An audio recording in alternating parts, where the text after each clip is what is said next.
بسم الله الرحمن الرحيم إن الحمد لله نحمده ونستعينه ونستغفره ونعوذ بالله من شرور أنفسنا وسيئات أعمالنا من يهده الله فلا مضل له ومن يضلل فلا هادي له وأشهد أن لا إله إلا الله وحده لا شريك له وأشهد أن محمدا عبده ورسوله صلى الله عليه وعلى آله وصحبه ومن تبعهم بإحسان إلى يوم الدين أما بعد فالسلام عليكم ورحمة الله وبركاته. Donc avant de commencer, je me présente.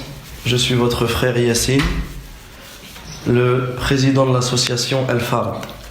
Notre association s'occupe principalement des lavages mortuaires dans le nord de la France.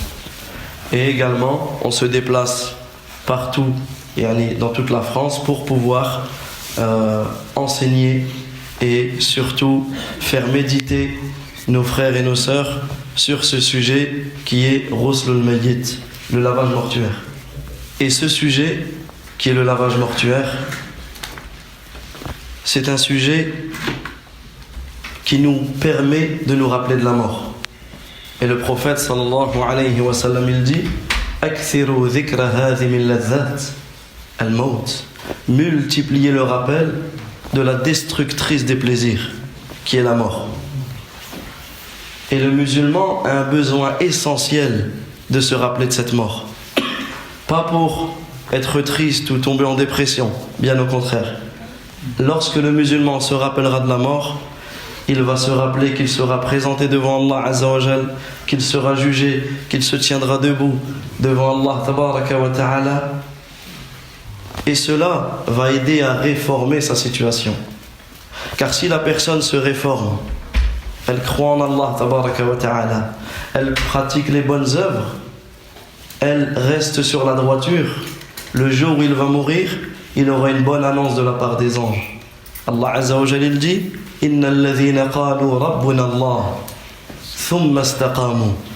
certes ceux qui ont dit notre Seigneur est Allah, c'est-à-dire qu'ils ont cru, mais qui ensuite sont restés sur la droiture. C'est-à-dire que ça ne suffit pas de croire. La personne, elle avance dans sa religion, elle pratique, elle œuvre. Les anges descendent au moment de leur mort. Et que chacun médite sur cela. Les anges descendent.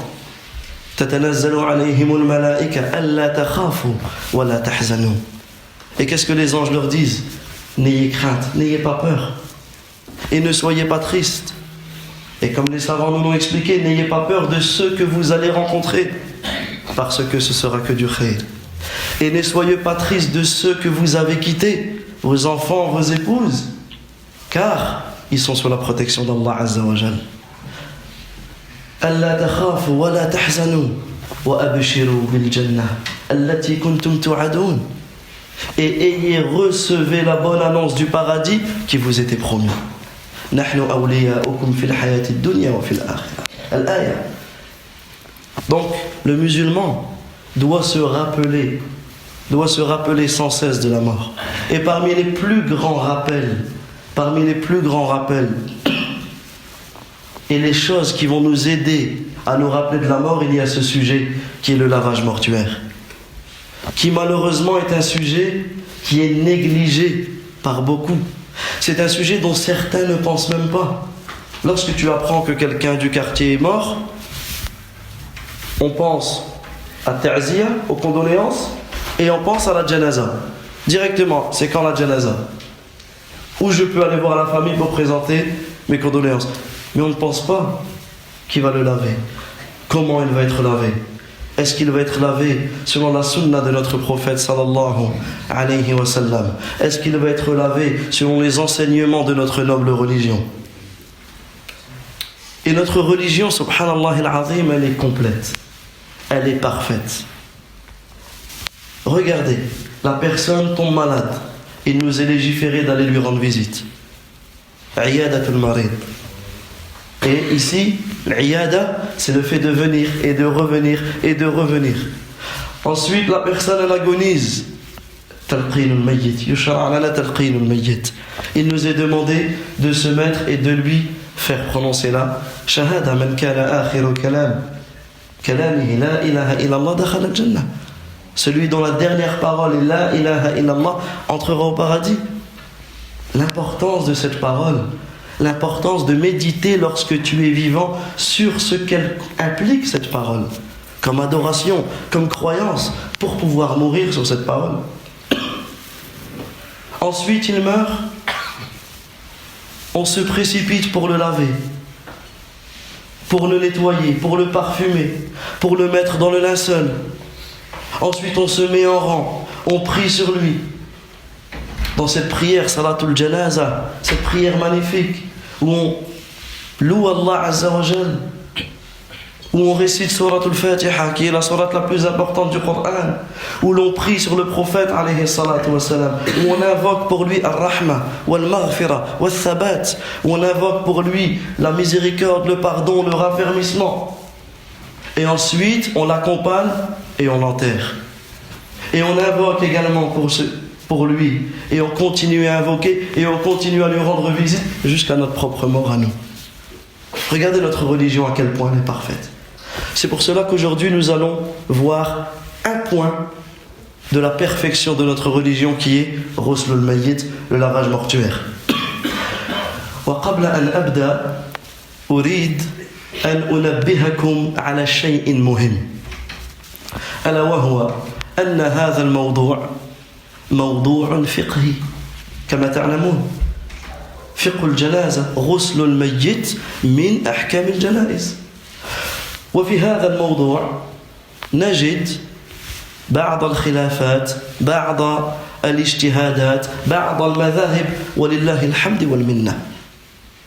ونحن لا نتدارس هذه الأحكام أو هذه المذاهب.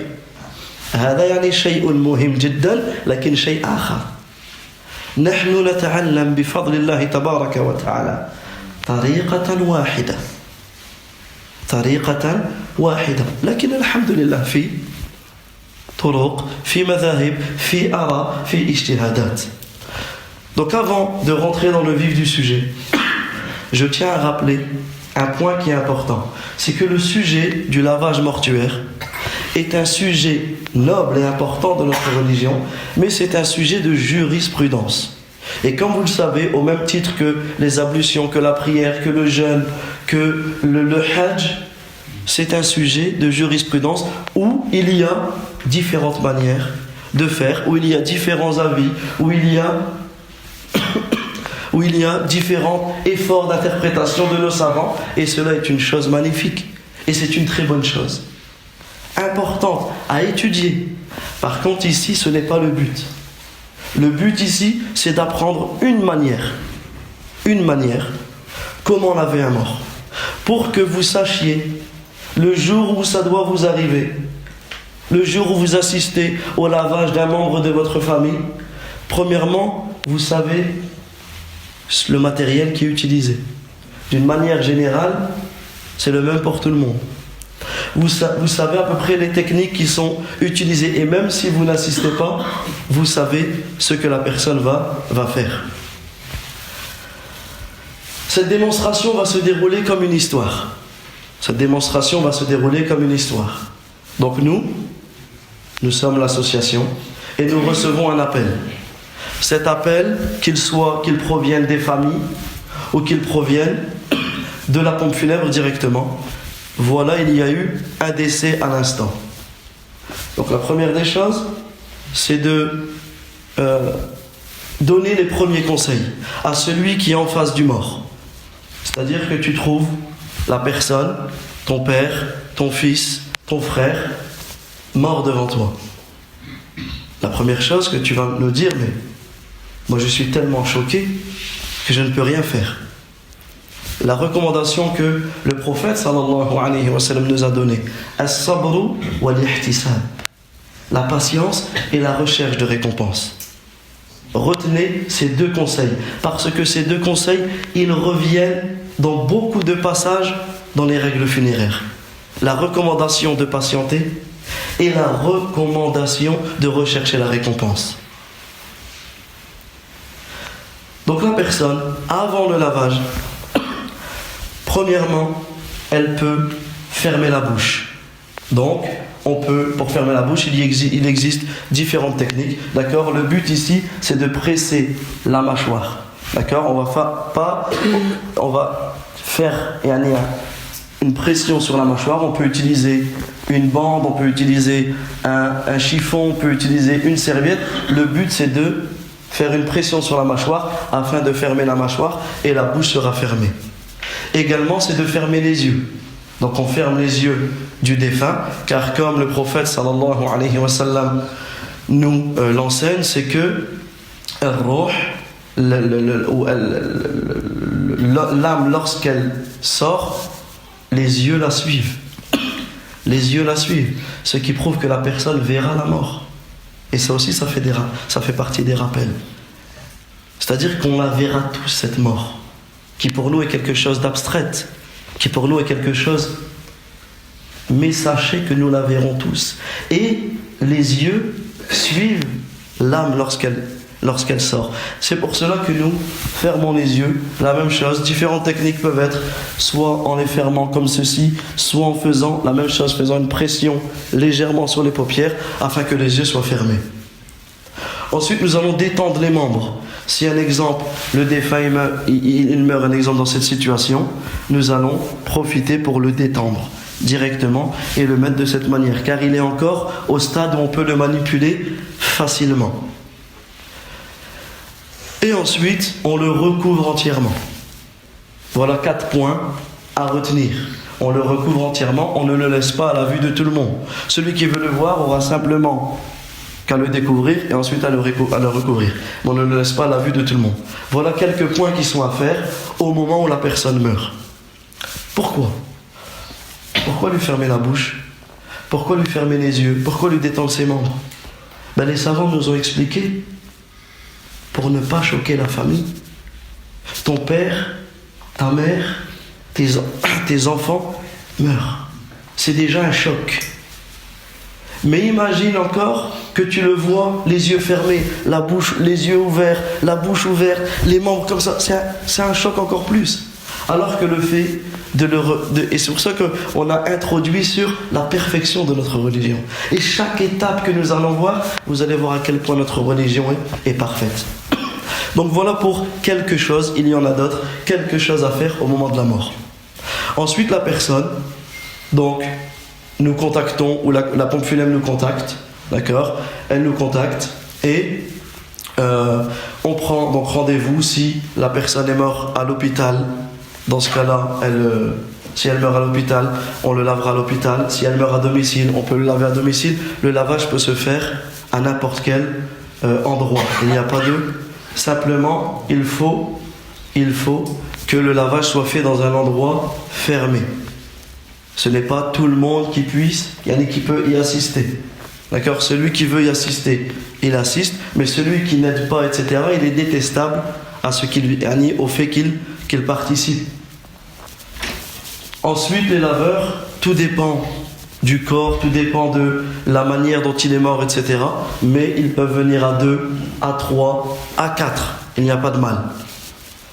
Ensuite, les hommes lavent les hommes. الرجال يغسلون الرجال والنساء يغسلن النساء. Les hommes lavent les hommes et les femmes lavent les femmes. Et on va citer 2 cas où un homme peut laver une femme ou un garçon peut laver une fille. Qui me cite le premier cas? Tfadal. L'homme pour ça avec sa femme. Ahsanallahu ilayk, az-zawjan. L'homme peut laver son épouse et l'épouse peut laver son mari. Vous allez me dire, comment je vais faire? Je suis tout seul. Dans ce cas-là, toi, si ton épouse elle meurt, tu peux la laver avec ta sœur à toi. Tu peux prendre ta sœur à toi ou ta mère et tu peux la laver. La même chose, la femme. On va dire, mais comment je vais faire, mon mari, machallah, comment je vais faire pour le laver? Dans ce cas-là, elle peut le faire avec son frère, elle peut le faire. Et même quelqu'un qui a l'expérience, tout seul, il y arrivera, bi'idhnillah. Deuxième cas. La femme qui lave son enfant non pubère. Très bien, ahsanallahu ilayk. L'enfant qui a moins de 7 ans. Donc l'homme, il peut laver la fille qui a moins de 7 ans. Quand on dit moins de 7 ans, dès qu'elle atteint 7 ans sur le calendrier lunaire, il ne peut plus la laver. Mais l'homme peut laver sa fille qui a moins de 7 ans. Et la femme peut laver son fils qui a moins de 7 ans. Également, comme on l'a cité, l'endroit doit être fermé. L'endroit, si possible, être sombre. Il ne doit pas avoir d'ouverture pour éviter que ce soit fait à la vue de tous. Ensuite, nous nous présentons sur le lieu de lavage. Et là, le laveur doit avoir un comportement adopté. Et parmi les plus grands comportements adoptés, c'est de présenter ses condoléances. Car les condoléances, cette ta'ziya, ce n'est pas le fait de se réunir dans la maison, de préparer un repas, etc. Cela ne fait pas partie des condoléances. La condoléance, c'est quoi? C'est le fait de dire toute bonne chose qui va réconforter la famille. Que tu le vois chez lui, que tu le vois au marché, que tu le vois à la mosquée, peu importe. Et ici, on tire comme enseignement ce que le prophète sallallahu alayhi wa sallam disait. Inna lillahi ma akhad. Certes, à Allah azza wa jalla appartient ce qu'il a pris. Wa lahu ma a'ta. Et à lui ce qu'il a donné. Wa kullu shay'in 'inda bi ajalin musamma.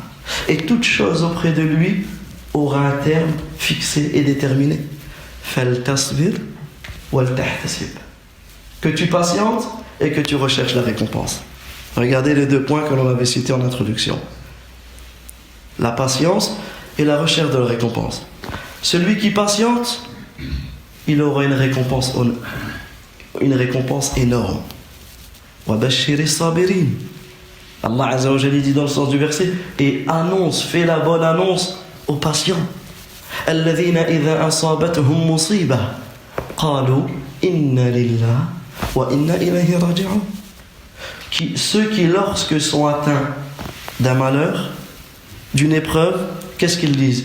Inna lillah. Et regardez le lien entre Inna lillah et Inna lillahi ma akhadh, entre l'invocation des condoléances.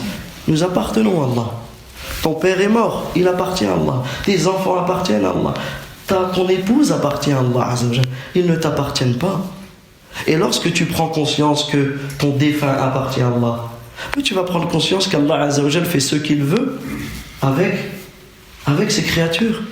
Il donne la vie comme il donne la mort. Il donne la santé comme il donne la maladie, il donne la guérison. Il donne le bonheur et il enlève. Allah tabaraka wa ta'ala, il fait ce qu'il veut, quand il le veut, comme il le veut, comment il le veut. Subhanahu wa ta'ala. أولئك عليهم صلوات من ربهم ورحمة وأولئك هم المهتدون. Donc celui qui patiente, regardez la récompense qu'il a. Il est évoqué par Allah Azza wa Jal. Allah, il évoque en bien. Il lui fait miséricorde et il le guide. Donc regardez à quel point la personne se doit de patienter. Ensuite, le laveur doit prendre conscience que ce qu'il fait partie des grandes adorations. Le prophète sallallahu alayhi wa sallam de dire Man ghassala mayyitan wa fi riwaya man ghassala musliman fakatama alayhi ghafara Allahu lahu 40 marra. Celui qui lave un mort, et dans une version celui qui lave un musulman et qui se tait sur les choses qu'il aurait pu voir, et ça c'est la condition pour avoir la récompense. Allah Azza wa Jalla lui pardonnera 40 fois. Allah tabaraka wa ta'ala le pardonne 40 fois. Wa fi riwaya ghafara Allahu lahu 40 kabira. Allah Azza wa Jalla lui pardonnera 40 grands péchés. Et il y a d'autres hadiths qui prouvent l'importance et les mérites de laver le mort. Donc le laveur doit prendre conscience qu'il est en train de faire une adoration énorme et il doit rechercher la récompense auprès d'Allah tabaraka wa ta'ala et non auprès des gens. Ensuite, nous arrivons directement sur le lavage. Et nous trouvons le défunt dans cette situation. Il est habillé, comme dans l'état où est-ce qu'il est mort. On le trouve dans cette situation. Si ce que l'on a conseillé au début n'a pas été fait, nous le faisons sur la mesure du possible. Si on peut encore lui fermer la bouche, on le fait. Lui fermer les yeux, lui détendre les membres, le couvrir entièrement. Si on peut faire cela, on le fait. Mais à ce moment-là, des fois, il reste. Nous, on intervient. Parce que c'est pas nous qui décidons quand est-ce qu'on intervient. On nous donne un rendez-vous, on intervient. Des fois 2 jours, 3 jours, 4 jours, 1 semaine après. Donc ici, avec la rigidité cadavérique, des fois, il est très compliqué de faire cela. Donc si le laveur n'arrive pas à fermer les yeux, il n'y a pas de mal. Et la famille aussi doit prendre conscience de cela. Car ça doit se faire au moment de la mort. Le laveur n'est plus responsable de cela. Car à certains moments, je souligne ces points-là avec l'expérience. À certains moments, des familles qui ont voulu nous imposer de coller les yeux. Subhanallah, il a été lavé. Oui, mais les yeux sont ouverts. Dans ce cas-là, les yeux, soit c'est au moment de la mort, si on n'arrive pas, il n'y a pas de mal, ce n'est pas quelque chose d'obligatoire pour qu'ils soient enterrés. Donc ici, il y a des choses, c'est important de rappeler ces choses-là, puisque c'est des choses qui arrivent avec l'expérience. Ensuite, le laveur arrive équipé. Donc le laveur n'hésite pas à mettre des gants. D'accord ? Il n'hésite pas à mettre des gants. Il n'hésite pas à mettre... on est muni de manchettes, de tabliers, s'il a des bottes, un masque, peu importe. Au plus où le laveur sera protégé, au mieux c'est. D'accord ? Au plus où le laveur sera protégé, au mieux c'est. Que ce soit pour lui et pour le défunt. Pourquoi ? Parce que au plus où tu es protégé, au plus où tu vas travailler, tu seras à l'aise. Tu seras à l'aise. Car des fois, il y a du sang, des fois il y a des impuretés, des fois il y a des choses. Et lorsque tu es bien couvert et bien protégé, tu pourras le laver de la meilleure manière.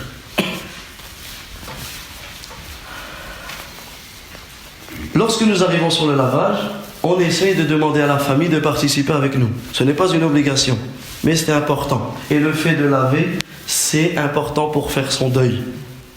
Car ton père est mort, ton proche est mort, ton défunt est mort, mais tu as encore la possibilité de le laver, etc. Donc celui qui peut y assister, on l'encourage fortement.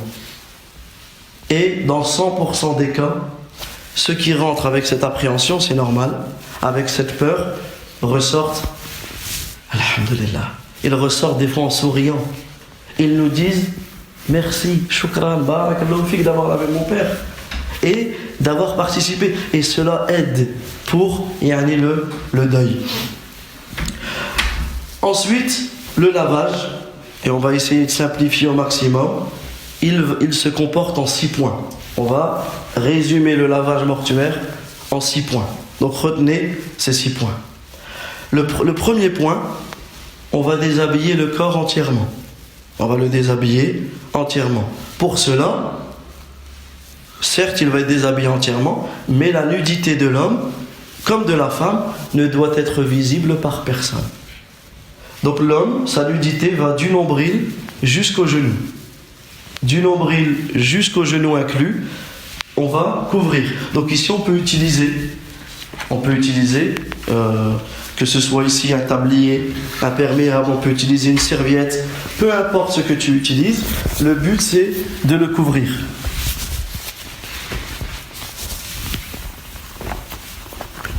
Voilà. Comme ça, il est couvert.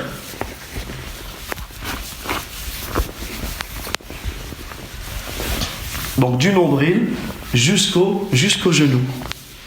La femme, sa nudité commence du haut de la poitrine jusqu'au haut des chevilles. Dans ce cas-là, toute cette partie devrait être couverte. Et le laveur ne doit ni la voir, ni voir la nudité, et ni la sentir. Ça c'est important. Ni tu la vois et ni tu la ressens. Ni tu la ressens lorsque tu touches. Donc vous allez voir les différentes techniques que l'on pourra utiliser. Ensuite, nous commençons par déshabiller le corps. D'accord ? Donc ici, si on a besoin de ciseaux, on n'hésite pas à prendre le ciseau. Et donc, un exemple dans ce cas-là, on va couper ici. On va couper sur le côté. On va remonter le qamis. On va le couper ici. D'accord ? Le but c'est commencer à enlever toutes les parties hautes. La même chose le pantalon, on va le couper. Donc sur le côté, on le coupe ici, on le coupe là. Donc en fait, on va récupérer en premier lieu tout ce qui est en haut. Le reste, on le laisse pour l'instant. La même chose, le t-shirt. On va faire le même procédé. On coupe sur le côté, on coupe sur l'autre côté et on va pouvoir retirer ce qu'il y a ici. S'il y a des sous-vêtements, la même chose, sans regarder. Donc on va pouvoir simplement baisser au niveau du nombril, relever l'élastique, couper un côté, couper l'autre côté et on va pouvoir l'enlever. Donc ça ici, toute la partie du haut, elle va pouvoir être enlevée. Donc il va me manquer quoi? Tout ce qui est en bas au niveau de son dos. Dans ce cas-là, comment je vais faire? On va procéder à une technique et regardez bien puisqu'elle va revenir souvent au fur et à mesure du lavage. Donc j'ai un assistant qui tient la tête, qui va simplement nous aider lorsqu'on va le basculer à tenir la tête avec nous. Je vais prendre ici l'épaule. Si dans la mesure du possible, mettre une jambe sur l'autre, d'accord? Voilà, je prépare bien mon sitar. Et là, une main à l'épaule, une main à la hanche et je le fais venir vers moi. Une fois qu'il vient vers moi, dans ce cas-là, j'ai un assistant qui va rentrer tous les habits qui sont là. Il ne va pas les tirer, il rentre tout. Donc il rentre ici, il rentre là, et il entre tout. Comme ça en fait, lorsque je peux le poser, d'accord? Lorsque je peux le poser, toujours délicatement, j'ai un assistant de l'autre côté qui fait la même opération, qui le tire vers lui, et moi j'ai simplement qu'à tout enlever. Moi j'ai simplement qu'à tout enlever. D'accord? Donc voilà pour la première étape. La première étape qui est de déshabiller le corps. Alors si le défunt a des pansements, s'il a des bandages, s'il a toutes ces choses-là, il n'y a pas de mal à les enlever. Et il est même demandé de les enlever. Pourquoi? Parce que l'obligation du lavage, c'est que l'eau passe partout. C'est que l'eau passe partout. Et généralement, des fois, quand ils sont à l'hôpital, ils ont beaucoup de pansements, mais généralement pour pas grand-chose. Une piqûre, on va mettre un pansement, quelque chose. Donc il ne faut pas avoir peur d'enlever. Donc ici, pour enlever un exemple, si j'ai un pansement ici, je vais pouvoir prendre une des techniques, un gant de toilette, mettre dans l'eau tiède, d'accord, imbiber, et ensuite décoller doucement et enlever la colle au fur et à mesure, et je vais décoller le pansement. Retenez, on agit avec le défunt comme on va agir avec le malade. Si ton père est devant toi et il est malade et tu dois le nettoyer, tu dois le laver, tu dois le... Dans ce cas-là, tu vas pas non, tu vas le prendre sans brusquer bien sûr. On ne brusque pas la personne, mais on ne doit pas avoir peur de le manipuler. Donc ici, c'est un juste milieu à trouver entre les deux. Donc une fois que cette première étape a été faite, donc ici, je regarde s'il y a des bijoux. S'il a des bijoux, je n'hésite pas à les enlever, à les mettre dans un sac ou quoi, et à les rendre à la famille. Quand je les déshabille, regardez dans les poches. Des fois, il y a des papiers d'identité. Des fois, il y a des choses qui vont devoir être rendues à la famille. La même chose si la personne elle a un dentier. Si la personne elle a un dentier, ici, dans la mesure du possible, on essaye de l'enlever. On essaie de l'enlever comment? Donc en entrant les doigts, donc faire une pression sur le côté gauche, une pression sur le côté droit, et en une pression, on arrive à enlever le dentier. Celui qui n'arrive pas, il n'y a pas de mal à ce que le dentier reste. Donc tout ce que l'on trouve, on le rend à la famille. Sauf deux choses. Deux choses que nous ne rendons pas à la famille. Les habits et l'eau. Pourquoi? Parce que beaucoup de Sahara, beaucoup de sorciers utilisent l'eau du lavage et elle se vend même très cher. Elle se vend même très... On m'a déjà même envoyé un lien où certains sorciers faisaient des appels d'offres avec l'eau du lavage et ils sont prêts à la payer très cher. Les habits, la même chose. Donc ici, pour éviter toutes ces innovations, ces croyances, etc., dans ce cas-là, nous prenons tout L'eau, c'est nous qui nous en chargeons de la vider, de la jeter. Et les habits, on les met dans un sac et c'est nous qui nous en chargeons de les jeter. Parce que je vous promets qu'on voit des choses de tous bords, de toute tradition. Et malheureusement, les traditions ne sont souvent pas en concordance avec la sunna et avec notre religion. Donc ici, le laveur doit avoir cette présence d'esprit de jauger et d'éviter de laisser ces choses-là. Une fois que nous avons terminé la première partie, nous allons passer à la deuxième partie. La deuxième étape du lavage,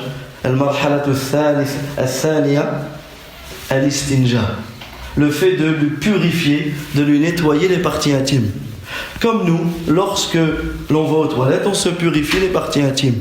Lui, aujourd'hui, il ne peut pas le faire. Dans ce cas-là, c'est nous, le laveur, qui ont pris la responsabilité de le nettoyer. Comment je vais procéder? Donc ici, il y a différentes manières. On peut en voir une. Donc ici, on va l'asseoir. D'accord? On va l'asseoir. D'accord? Nuq'iduhu kama nastati'.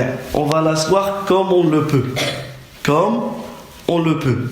Donc ici, un assistant à ma gauche. D'accord? Ici, une des techniques, c'est de prendre l'avant-bras ici. D'accord? Au niveau des épaules. Écarter les jambes. D'accord? Les jambes vont être écartées. Et ici, on assoit le défunt.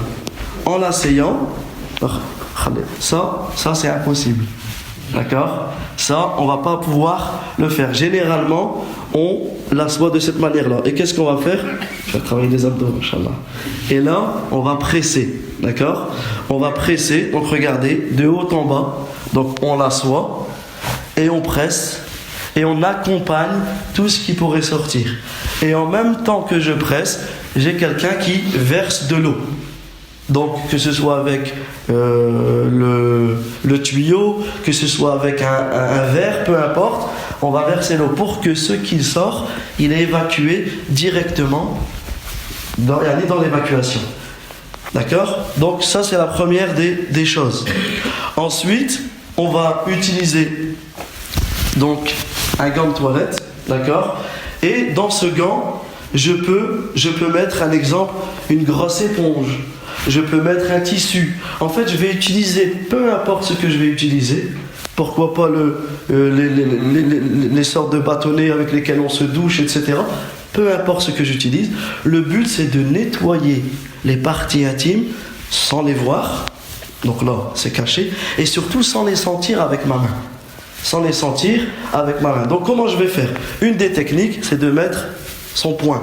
Puisque qu'est-ce qui est sensible? C'est les phalanges, les doigts. Mais lorsque je mets le poing, je peux prendre une sorte de tissu, vous avez vu, un tissu ici comme le tissu du linceul, ou peu importe ce que j'ai, l'enrouler pour faire une sorte de gant, ou on utilise aussi les grosses éponges carré, peu importe ce que tu utilises.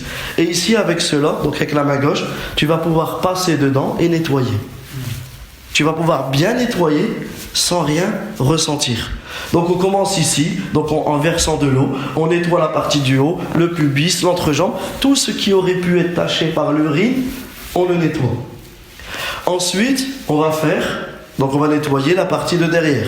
Dans ce cas-là, je peux le prendre, comme tout à l'heure, vous avez vu pour le déshabiller, je peux le tirer. Donc, un qui tient la tête, un au niveau de l'épaule, un au niveau de la hanche, d'accord? Ici, un qui va le tirer comme cela, et un laveur, donc qui lève la jambe ici et qui peut bien nettoyer en versant de l'eau et en nettoyant cette partie-là, d'accord? On peut faire la même chose de l'autre côté. On peut également prendre les deux jambes, les lever et nettoyer de ce côté. Peu importe comment on l'utilise, le but c'est de le purifier.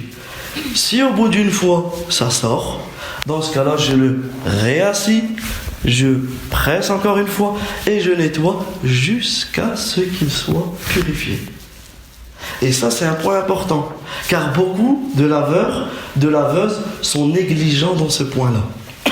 Beaucoup de laveurs et de laveuses sont négligents dans ce point-là, parce que c'est ça peut être désagréable, il peut avoir des odeurs, etc. Mais on n'est pas là, on est là pour le purifier.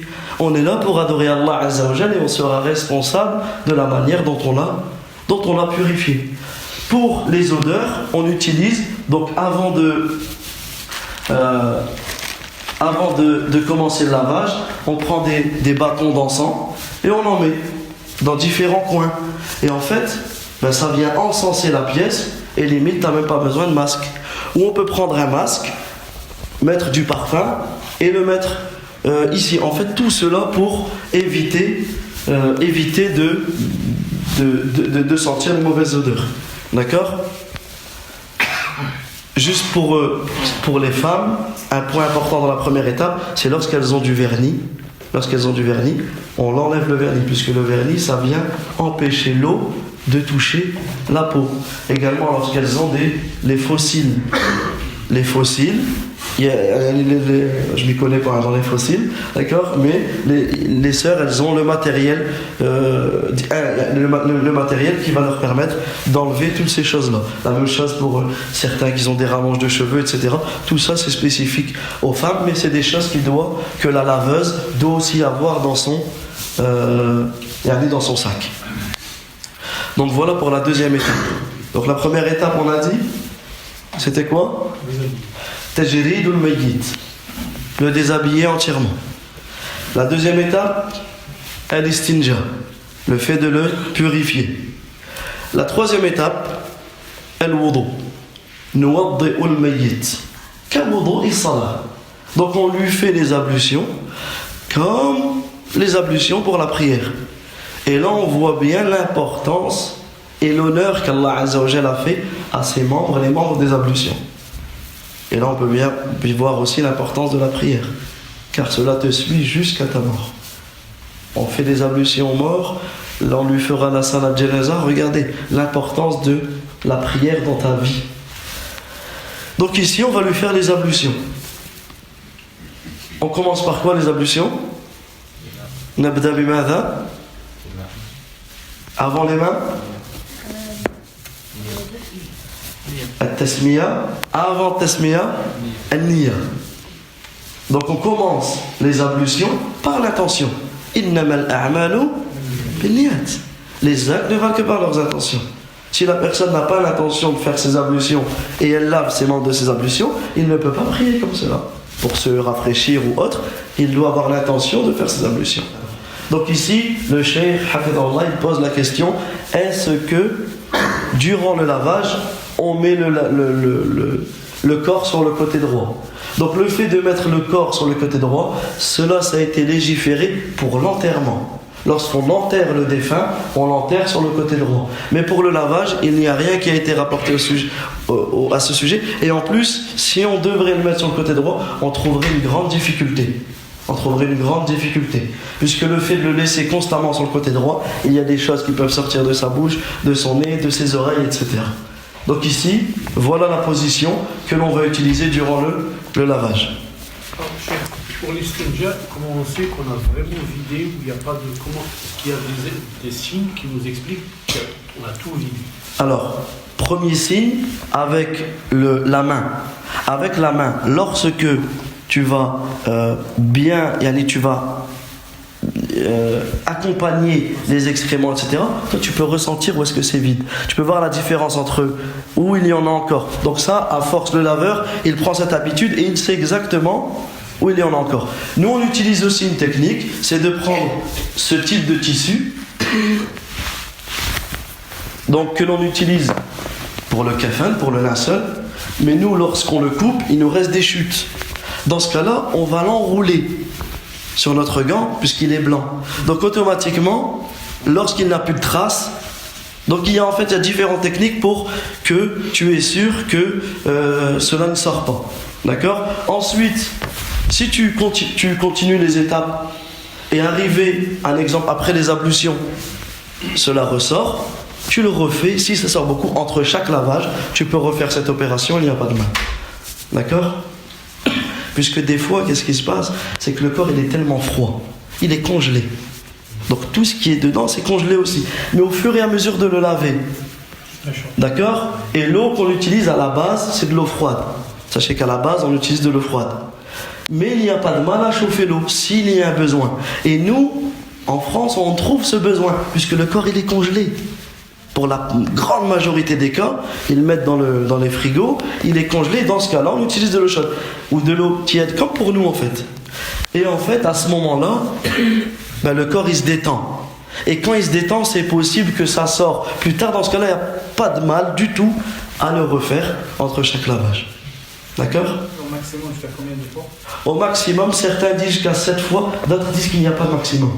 Yani, tu peux jusqu'à ce que ça sorte. Et ça ressort, est-ce que je dois faire l'autre ou pas? Alors, certains savants sont d'avis de refaire le wudu. Ça ressort, de refaire le wudu et de le mettre dans le café. Non, certains sont de cet avis-là. D'accord? Donc on reprend la troisième étape qui est le wudu. N'hésitez pas, les questions, moi ça ne me dérange pas du tout, puisque c'est important. C'est des choses, moi je suis, comme je vous ai dit, une histoire, si les laveurs qui sont ici voient que je peux omettre quelque chose, n'hésitez surtout pas. Concernant la table, si on n'est pas à l'hôpital, si on doit aller le faire chez les gens, par exemple. Voilà, alors là, généralement les pompes funèbres ont des tables transportables. D'accord, des tables transportables. C'est quoi une table transportable? Ça va être une table que l'on va pouvoir déplacer avec une évacuation. Donc dans ce cas-là, si c'est à la maison, on va dans le salon, dans la salle à manger, on prend cette table-là et on le lave sur place. Après, ça arrive, malheureusement, que certaines pompes funèbres ne sont pas équipées comme elles le devront. Et là, dans ce cas-là, ittaqullah kama istata'tum. Craignez Allah Azza wa Jalla comme vous le pouvez. Dans ce cas-là, nous, ça nous est déjà arrivé de laver dans les lits d'hôpitaux, de laver, peu importe. Mais généralement, la pompe funèbre a des tables transportables. Un seau d'eau en dessous pour le... Voilà, en fait, la table transportable, donc c'est la même chose que celle-là, sauf qu'elle est en aluminium, d'accord? Ici, on a une évacuation, et tu prends un bidon. D'accord? Les gros bidons que tu mets directement dans l'évacuation, et tu es tranquille pour tout le lavage. Si tu n'as pas de bidon, tu mets un seau ou une bassine, que là, tu devras toujours vérifier et l'enlever au fur et à mesure. En fait, vraiment, le laveur, nous, on n'est pas dans des endroits où on a une morgue à nous, et ça, c'est un besoin énorme pour la communauté musulmane. Funérarium musulman. À ma connaissance, en France, je n'en connais pas. Donc, c'est des choses il y a des projets, des choses à mettre en œuvre, puisque c'est un besoin énorme.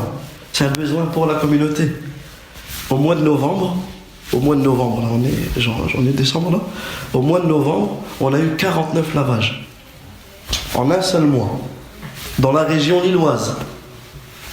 Une fois de temps en temps, on est appelé sur Paris ou même dans la France, mais généralement, nous on s'occupe de la région. Pour vous dire, 49 défunts musulmans. Et que pour notre association, il y a d'autres laveurs qui ont aussi d'autres lavages. Pour vous dire à quel point c'est un besoin énorme. C'est un besoin énorme, le fait d'avoir un endroit disposé avec le matériel nécessaire pour laver nos morts dans de bonnes conditions. Donc on revient à notre étape qui est el wudu. S'il manque un membre sur son corps, Non. est accidenté ou quoi, est-ce que ça se passe comme ça, l'ambulsion Alors s'il manque un membre, c'est exactement ahkam wudu al-mayyit ka ahkam wudu al-hayy. Les règles des ablutions pour le vivant ou du lavage pour le mort, pardon, c'est exactement les mêmes que pour celui du vivant. Si la personne a un bras amputé, cela on l'apprend dans les règles des ablutions. Si la personne a un bras amputé, elle va simplement passer, généralement se fait une boule, elle va simplement passer sur la boule. Ici, si il manque un membre, ou si le membre, des fois ce qui arrive dans des accidents, etc., il est coupé. Dans ce cas-là, on va le laver à part, on va le mettre dans le linceul et on lave le reste du corps. Des fois, il peut être démembré en 10, en 15, en 20 morceaux. Dans ce cas-là, on prend chaque morceau, on le lave. C'est chaque laveur, il est. Après, faut pas avoir peur. Si toi tu veux apprendre à laver, dans ces cas-là, on ne ramène pas de débutants entre guillemets. On ramène ceux qui sont assez formés, etc. D'accord, mais généralement, la plupart des lavages sont généralement simples, comme vous voyez ici. Après, il y a des cas. Comme vous le savez, la mort, on va tous mourir d'une manière différente, dans un endroit différent, à un moment différent. Chacun a ses propres à son qadar. Donc on a dit on commence les ablutions par an-niyya, par l'intention. Wa-niyya fil qalb. Et l'intention elle est dans le cœur. Il n'y a pas besoin de dire anwi al-wudu, il n'y a pas besoin de dire quelque chose. Simplement tu sais que tu vas faire les ablutions. Deuxièmement, at-tasmiya, le fait de dire bismillah. Donc ici le laveur dit bismillah. Troisièmement, donc ici ensuite on commence les ablutions. On lui lave les mains. D'accord? Donc ici, on a un assistant qui va nous verser de l'eau. D'accord? Et on va laver la main. D'accord? Donc comme pour nous, on lave la main bien jusqu'au poignet en passant entre les doigts et on fait cela 3 fois. On va laver la main gauche. On peut laver les deux mains en même temps. La même chose pour la main gauche, on verse de l'eau. D'accord? Et on passe entre les doigts jusqu'au poignet. Ensuite, on a le premier membre obligatoire qui est le visage. D'accord? Et dans le visage, la sunna c'est de commencer par la bouche et le nez. Mais la bouche et le nez, nous il nous est demandé le prophète alayhi salam nous a demandé d'exagérer dans le sens que l'eau passe partout. Mais parce que nous on peut prendre et recracher. Est-ce que le défunt peut recracher? Non. Dans ce cas-là, on va utiliser différentes techniques. Soit avec la main, soit, un exemple, on peut utiliser ce genre de coton. Les cotons démaquillants. D'accord? Que les femmes elles utilisent ou autres. D'accord? Ce type de disquette de coton. D'accord? Que l'on va humidifier. Et là, on va passer dans la bouche. Donc, tout ce que je peux toucher, les lèvres, les dents, la langue, tout ce que je peux toucher, je le touche. Il est trop rigide, peut-être que sur les lèvres. Comme Allah Azza wa Jalla dit, fattaqullah kama istata'tum. Craignez Allah comme vous le pouvez. D'accord? Craignez Allah comme vous le pouvez. Donc, ici, retenez une chose importante. C'est que ce qui est obligatoire, c'est que l'eau passe partout. Tout le reste, même si la personne n'a pas fait les ablutions ou elle a oublié, ça ne fait pas partie des choses qui vont venir invalider le lavage.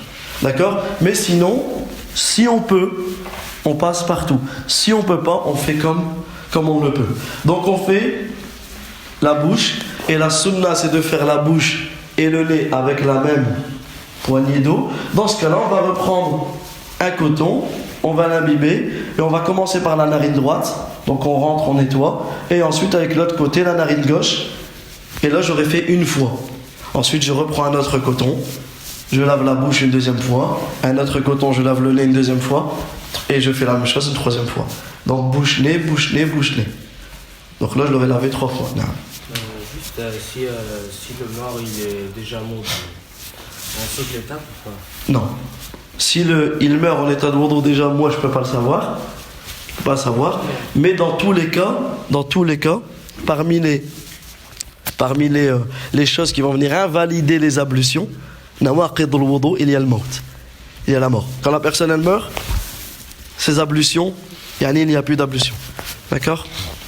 Donc on disait que la mort vient invalider les ablutions. Dans ce cas-là, même s'il est mort en état d'ablution, je lui fais les ablutions quand même. Ce n'est pas lié. Tfadal. Est-ce que le laveur peut être en état d'ablution? Très bonne question. Est-ce que le laveur doit être en état d'ablution? Ce n'est pas une condition, mais c'est mieux. C'est meilleur. C'est toujours mieux, car il adore Allah Azza wa Jal. Le mieux, c'est dans l'adoration de l'adorer de la meilleure manière. Mais ce n'est pas une condition du lavage. Là. Et est-ce qu'on dit le basmala avant, tout au début, avant de commencer à déshabiller le corps et tout? Alors la basmala, tu l'as dit au moment où tu vas commencer le ghusl. D'accord? Et lorsque tu commences le ghusl, tu introduis ton ghusl par le wudu. Le wudu ici il rentre dans le ghusl. Donc tu le dis après le déshabillement. Voilà. Comme pour toi lorsque tu vas faire ton ghusl. Tu vas pas dire bismillah alors que tu es encore habillé. Tu vas attendre d'être dans la douche, etc. Et au moment où tu commences, et que tu as eu la niya, tu dis la basmala. Pour revenir sur le corps des membres, c'est juste pour savoir si le membre, on va le laver avant, après le corps, ou on le laisse à proximité et à chaque fois on le lave en même temps que... Alors ici, il n'y a pas d'ordre à suivre. Tu n'es pas obligé de commencer par la tête et ensuite laver les pieds. Selon ça, généralement tu as un gros sac Et ce que tu prends, tu vas le laver et ensuite tu vas le placer dans le linceul directement. Quand c'est des corps démembrés, on prépare déjà le linceul. D'accord? Généralement, on met même le linceul dans le cercueil. Donc il y a le cercueil, il y a le linceul qui est déjà mis. Et dès qu'on lave un membre, on le met dedans. Et comme ça, ensuite, on n'a plus qu'à... Voilà, directement. Sur le pied, on va faire directement toutes les étapes et on va le poser. D'accord? Un membre de la famille qui ne prie pas, est-ce qu'il peut accompagner pour laver les... Non, un membre de la famille qui ne prie pas, est-ce qu'il peut assister? Bien sûr que oui. C'est pas oui, c'est bien sûr que oui. Pourquoi? Parce qu'à ce moment-là, même s'il, comme certains savants l'ont nous expliqué, même s'il ne participe pas. On avait dit au début que c'était détestable, quelqu'un qui assiste, mais là, bien au contraire, parce que c'est un rappel. À ce moment-là, tu vas profiter. Si son cœur ne bouge pas maintenant, quand est-ce qu'il va bouger? Donc ici, ça fait partie même des... j'ai pu visiter certaines morgues, que ce soit en Arabie Saoudite ou autre, et parmi les choses que j'ai appréciées, c'est un des laveurs à la Mecque qui me disait, moi je regarde toujours la famille. Je vais prendre un qui a l'air, machallah, d'être pieux, vertueux pour qu'il m'aide, et je vais prendre un qui est totalement, qui a l'air d'être un petit peu loin du dé, parce que à ce moment-là, c'est le rappel. À ce moment-là, tu le rappelles. Et le laveur profite à ce moment-là déjà puisque c'est son père ou son frère ou autre, et en plus de cela, le laveur va profiter pour lui faire ce rappel, car à ce moment-là, les cœurs acceptent le conseil. Très bien. Et prioritaire, qui est prioritaire lors du lavage? D'accord? Qui est prioritaire lors du lavage? Qui peut me dire c'est qui? Si à l'exemple, cette question elle se pose quand? Cette question elle se pose si plusieurs personnes veulent laver. Non c'est moi, non c'est moi. Ah. Il y a un conflit pour le laver. Ce qui est très rare. Des fois on a du mal à trouver quelqu'un qui vient laver. Mais cette question elle se pose. Qui passe en priorité? Qui connaît le mieux, déjà. Alors, déjà très bien, celui qui connaît le mieux. Ça c'est la condition. Le père, si c'est un enfant, bien le père de l'enfant. Son père. Le grand frère. Ahsanallahu ilayk. El-Wasi. Celui qui est prioritaire. Donc, pour revenir à ce que vous dites, si les deux, ils connaissent, les deux qui sont en conflit, ils connaissent, Inch'Allah, les deux ils connaissent. Dans ce cas-là, on regarde, c'est qui est noté dans le testament. C'est qui est noté, qui est stipulé dans le testament. Si dans ton testament, tu as dit, je veux que ce soit tel frère qui me lave, c'est lui qui est là en priorité. Pour ton lavage, pour ton enterrement, pour ta janaza. Celui qui passe en priorité. Ici, la condition, comme on le verra, tu vas voir. Donc la priorité, c'est celui qui est dans le testament. Ensuite, le père. Ensuite, le grand-père. Ensuite, le fils, le frère. Parce qu'ils sont plus propices à être doux avec lui. La même chose pour la femme, celle qui est stipulée dans son testament. Ensuite, sa mère, sa grand-mère, son frère, sa sœur, ses filles, etc. لكن بشرط إذا كانوا يحسنون كلهم التغسيل. Lorsqu'ils savent tous laver. C'est-à-dire que si la personne qui est stipulée dans le testament, elle n'a aucune science du lavage, elle ne peut pas passer en prioritaire. Elle va pouvoir assister. Mais on va devoir appeler quelqu'un qui connaît les règles du lavage, sinon il va faire comment? Donc ici, c'est la condition de connaître les règles du lavage est présente avant toute chose. Pour le laver. Exactement. Ici, lui a le droit d'y assister.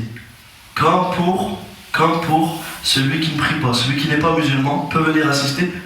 Et c'est un moment propice pour les appeler à l'islam, pour leur faire voir mahasin al-islam, la beauté de notre religion. Et c'est comme cela qu'on appelle les non-musulmans à l'islam. C'est en leur proposant et en leur faisant aller voir la beauté de notre religion. Et, Inch'Allah, si j'ai le temps à la fin, je pourrais vous raconter une des histoires qui s'est passée, notamment dans le cas que tu as cité. Si j'oublie à la fin, si on a le temps, tu me le feras rappeler, Inch'Allah, d'accord? Ensuite, donc on reprend, j'ai lavé les mains, la bouche, le nez, je lave le visage. D'accord? Donc ici, on va me verser, et je commence ici du front, et je nettoie tout le visage. D'accord? Je nettoie 3 fois tout le visage. Ici, comme dans les ablutions, si le défunt ou si la personne a une barbe épaisse. Qu'est-ce que ça veut dire une barbe épaisse? C'est-à-dire une barbe par laquelle on ne voit pas la peau à travers. Dans ce cas-là, il nous suffira Oui, il nous est d'une manière obligatoire, mais il nous suffira de laver que l'extérieur de la barbe. Par contre, si le défunt, comme celui qui fait ses ablutions, a une barbe légère, ça veut dire quoi légère? On peut voir la peau à l'intérieur de la barbe. Dans ce cas-là, qu'est-ce qu'on va faire? Ici, on lave l'extérieur et l'intérieur, ce qu'on appelle tahlil. On va le passer. Si la personne n'a pas de barbe, comment on fait? Eh bien, on la laisse pousser, comme ça on pourra faire cette sunna. Mais sinon, il n'y a pas de mal, la personne n'a pas de barbe, on lave ici directement, d'accord? Car ça vient le visage, c'est de là où les cheveux commencent jusqu'au menton. Dans ce cas-là, on lave jusqu'au menton et de l'oreille à notre oreille, et on lave comme ça, on fait cela 3 fois, comme pour nous. Ensuite, après le visage, qu'est-ce que je lave? Les bras. Quelles sont la délimitation des bras? Où je commence le bras? Ahsanallahu ilayk. Ici, une erreur à ne jamais faire. C'est que certains, lorsqu'ils lavent les bras, ils commencent des poignets jusqu'au coude. Ils lavent que cette partie-là. Et ça, c'est une grave erreur qui invalide les ablutions. Car Allah tabaraka wa ta'ala nous cite les 4 membres dont il est obligatoire de laver. Ya ayyuhalladhina amanu idha qumtum ila salat faghsilu wujuhakum. Dans le sens du verset, dans le verset 6 de la sourate 5, ô vous qui avez cru, lorsque vous vous levez pour la prière, lavez vos visages. Ce qui prouve que le fait de laver les mains au début, c'est une sunna. Ça ne fait pas partie des obligations, des ablutions. Le prophète Samuel a lavé ses mains au début. Mais Allah Azza wa Jalla nous a cité que le premier membre qui est obligatoire d'être lavé dans les ablutions, c'est le visage. Et la bouche et le nez font partie du visage. Et vos mains jusqu'au coude. Et ici le prophète sallallahu alayhi wa sallam nous a enseigné qu'est-ce qui était voulu ici par les mains, c'est de la pointe, de l'extrémité des doigts jusqu'au coude inclus. Donc ici, quand toi tu fais tes ablutions, ici le fait de laver les mains au début, bismillah, ça c'est pas obligatoire, c'est une sunna, faut le faire, mais ça ne fait pas partie des obligations. Par contre, le fait de laver tes mains pendant tes bras, ça c'est obligatoire. D'accord? Donc ça, attention à cela, c'est une chose très importante. Donc ici la même chose, je reprends à partir du bras droit, on me verse de l'eau et là je lave, donc je commence de la main, donc bien la paume de la main, et ensuite quand je prends toujours aux articulations pour pas casser un membre, et là je nettoie jusqu'au coude, d'accord? Et je fais cette opération 3 fois. La même chose pour le côté gauche, je fais cette opération 3 fois. Ensuite je vais mouiller mes mains et je vais laver la tête. Et essuyez vos têtes. Donc ici, on va faire un aller. Donc ici, je peux relever la tête légèrement. Un retour. Et avec la même eau, je vais mettre mes index à l'intérieur et mes pouces à l'extérieur. Comme pour nous dans les ablutions. Lorsque tu laves ta tête, 1, 2, 3, 4. Voilà comment le prophète alayhi salatu wa sallam nous a enseigné les ablutions.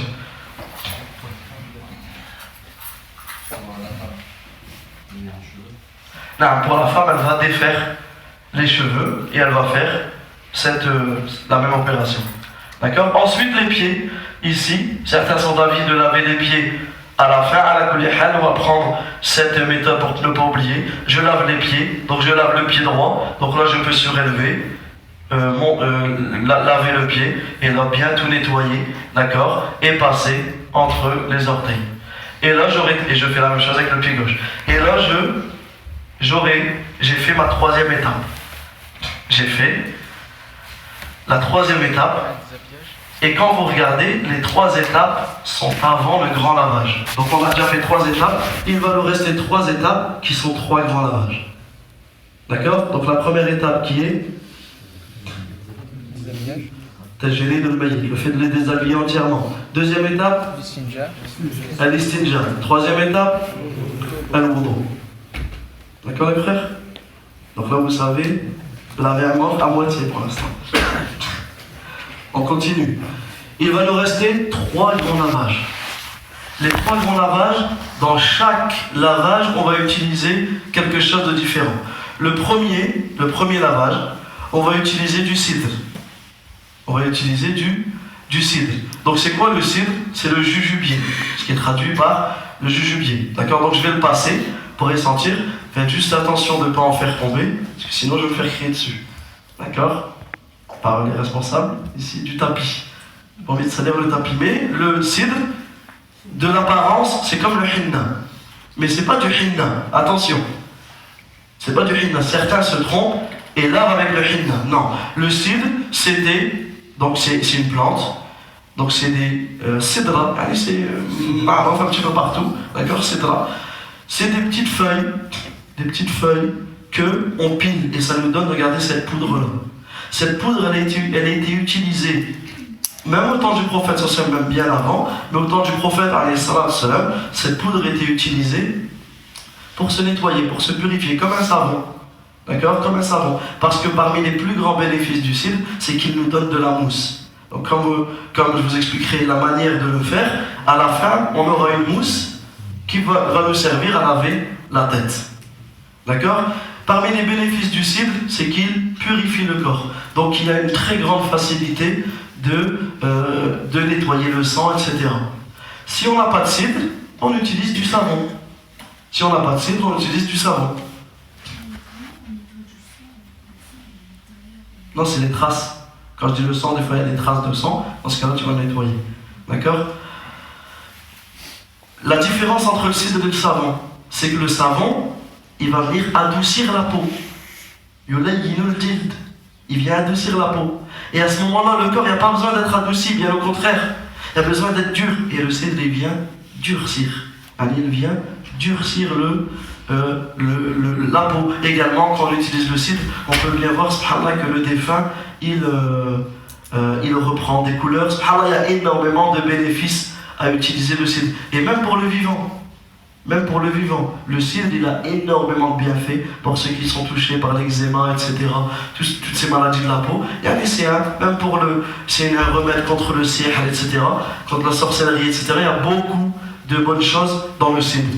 Et la différence entre le cidre et le hinna, c'est que le hinna, il laisse une trace. Lui, il ne laisse pas de trace.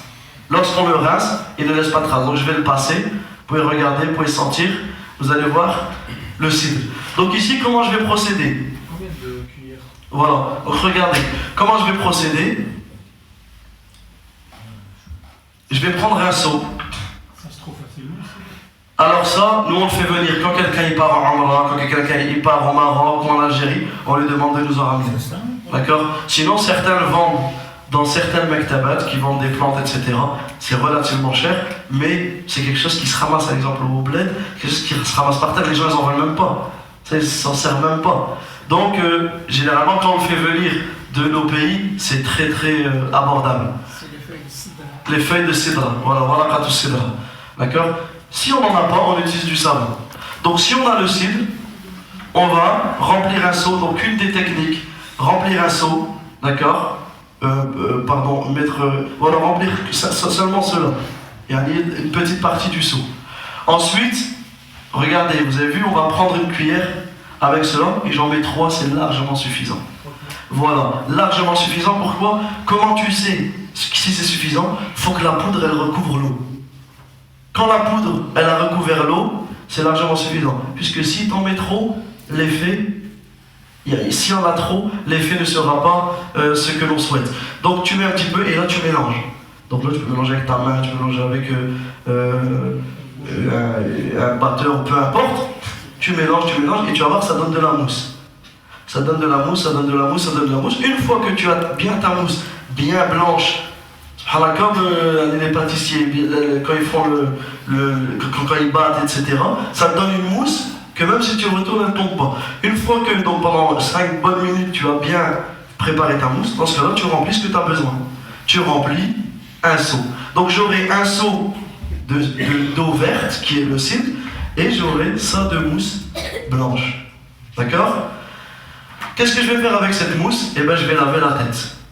Je vais prendre la mousse dans mes mains, et là, je vais laver, d'accord, 3 fois. Je vais frictionner les cheveux. Donc je passe partout. D'accord? Je passe partout, je peux lever, et là je frictionne bien, je lui fais un shampoing. D'accord? Je peux bien lui laver sa tête. Ensuite, je vais lui laver tout le côté droit et tout le côté gauche. Avec l'eau qui me reste. J'ai utilisé la mousse, il me reste un seau d'eau mélangé avec la poudre verte. Dans ce cas-là, je vais laver tout le côté droit et tout le côté gauche. Là, je je peux laver à la main, je peux utiliser un gant de toilette. Dans ce cas-là, une fois que j'ai lavé la tête, je passe ici, je commence au niveau de l'épaule, d'accord? Je redescends au niveau de la main. Donc là, quelqu'un qui me verse, et là je nettoie tout. Voilà, je peux vraiment bien nettoyer, d'accord? Je fais attention de bien passer dans les aisselles, d'accord? Bien passer sur les côtés, bien passer sur les plis jusqu'à la hanche. Ensuite, je lave tout son côté droit. Une fois que j'ai lavé son côté droit, je peux passer côté droit haut, je passe au côté droit bas. D'accord? Donc ici, je passe, ici, attention, j'ai ma zone de awra, de nudité. Dans ce cas-là, je vais procéder à la même opération que j'ai fait tout à l'heure. Je vais prendre quelque chose dont je ne vais pas ressentir, et là, je vais nettoyer. Je vais passer, d'accord, donc la main en dessous, et là, je vais nettoyer. Donc, je peux mettre même de ce côté-là, nettoyer la cuisse. Donc, quelqu'un me lève ici, je nettoie la cuisse ici, la cuisse du côté droit, l'entrejambe ici, donc je peux vraiment bien nettoyer. Et ensuite, je termine par lui laver le tibia, lui laver la jambe et lui laver le pied. Donc là, j'ai fait tout le côté droit haut. D'accord? Tout le côté droit haut.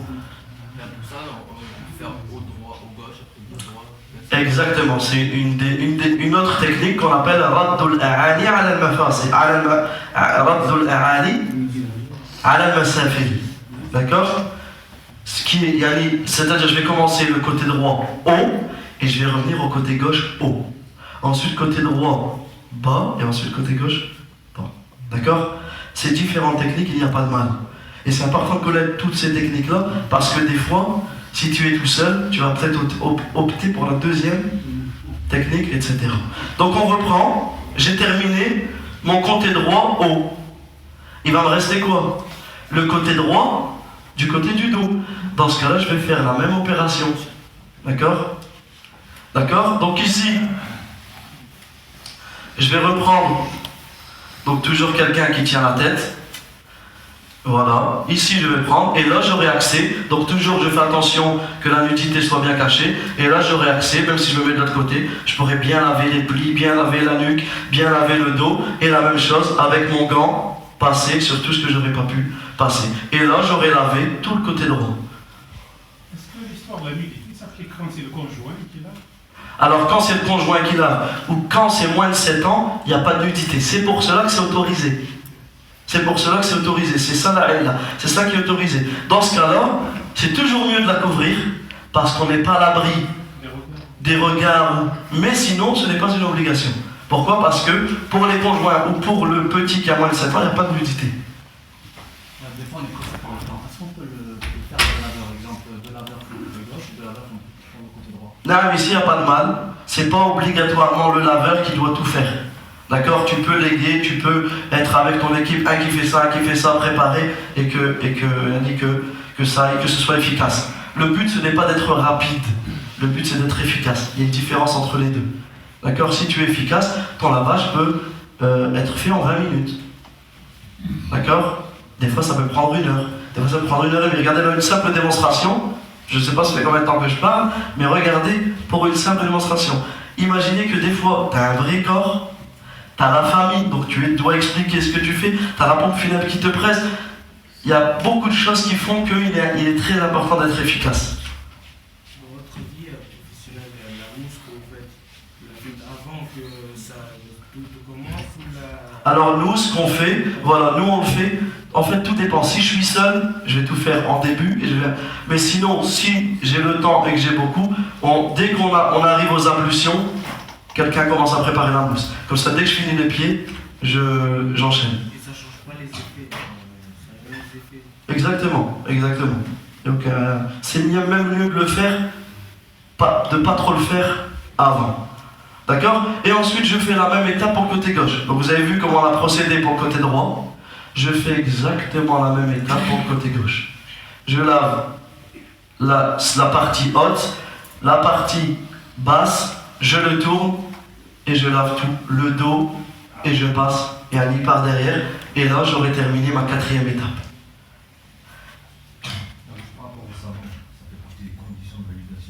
Non, retenez la condition de validation, c'est que l'eau passe partout. Celui qui fait un seul lavage, et que tout y est sans ablution, sans cire, sans kafar, et que l'eau elle est passée partout, même dans la bouche et le nez, on aura atteint l'objectif. Là, tout ce qu'on explique, c'est entre guillemets la meilleure manière, avec les conditions, avec les obligations et avec les choses recommandées. D'accord? On fait vraiment un truc général. Mais retiens, si celui qui oublie le cidre, il n'y a pas de mal. Celui qui fait un seul lavage, il n'y a pas de mal. D'accord? Donc voilà pour ma 4e étape. La 4e étape, en fait, elle consiste en un seul grand lavage ou 3? En un seul grand lavage. Avec le cidre. La 5e étape, c'est un grand lavage avec de l'eau claire. Exactement ce qu'on a expliqué à l'instant, sauf que je vais utiliser de l'eau claire. Si le corps est vraiment sale, je peux refaire, au lieu de l'eau claire, je refais un cidre. Il n'y a pas de mal. D'accord? Au lieu de l'eau claire, je refais un cidre. Dans ce cas-là, si c'est un cas normal, avec un lavage au cidre, c'est suffisant. Dans ce cas-là, je refais mon lavage, donc je vais nettoyer donc les cheveux, je vais frictionner, je vais nettoyer la tête, côté droit. D'accord? Certains ils utilisent le mot rinçage, mais c'est pas un rinçage, c'est un lavage. Donc je nettoie encore, côté droit haut, côté droit bas, côté gauche haut, côté gauche bas. Ce que j'allais demander justement, en fait, il faut obligatoirement passer les mains et plus lavage que rinçage. C'est exactement ça, c'est un lavage. Comme dans les ablutions. Allah Azza wa Jalla a fait la différence entre el-ras ou el-masah. Le lavage et l'essuyage. D'accord? C'est deux choses différentes. Là, il est important de verser l'eau, de frotter, toutes ces choses-là, comme nous, pour le rossi. Donc la 4e étape, on a dit, le lavage avec le cidre. 5e étape, le lavage avec l'eau claire. Et la 6e étape, et le dernier lavage, ça va être d'utiliser el kafour. Ça va être d'utiliser du camphre. D'accord? Donc le camphre, qui à la base aussi vient d'une plante, etc., qui est pilé, d'accord? Qui est utilisé même au jour d'aujourd'hui dans les pharmacies. Le but, l'objectif du camphre, c'est quoi? Al-riha tayyiba. C'est la bonne odeur. Car le camphre, vous allez voir, vous allez sentir, ça dégage une forte odeur. Et le camphre a énormément de bénéfices. Parmi ces bénéfices, comme on a dit, c'est qu'il dégage une odeur, c'est un parfum. Donc si on n'a pas de camphre, ben on va remplir un seau et on va mélanger avec du parfum. Peu importe le parfum, on va le mélanger dedans. Le but c'est que ce soit une eau parfumée. Mais il est mieux d'utiliser le camphre, comme le prophète sallallahu alayhi wa sallam a indiqué à Atiyya radiyallahu anha qu'il avait les morts femmes au temps du prophète sallallahu alayhi wa sallam et qu'il lui a dit waj'al fi akhirihinna kafura aw shay'an min kafur.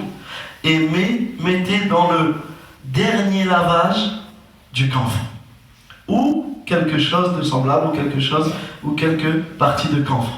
Ici, parmi les grands bénéfices du camphre, c'est qu'il stoppe les hémorragies. Donc quand des fois il y a une ouverture et ça saigne, on peut prendre des petites boules de camphre et le mettre directement sur la plaie avec un coton et automatiquement ça vient empêcher le sang de couler. Parmi les bénéfices du camphre, c'est qu'il vient rafraîchir le corps.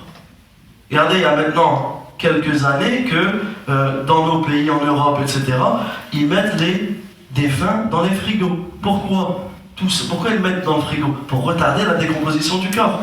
Et bien regardez, le camphre, il était même utilisé avant, dans l'époque d'Algérie, il était déjà même utilisé comme cela est venu dans beaucoup de poèmes.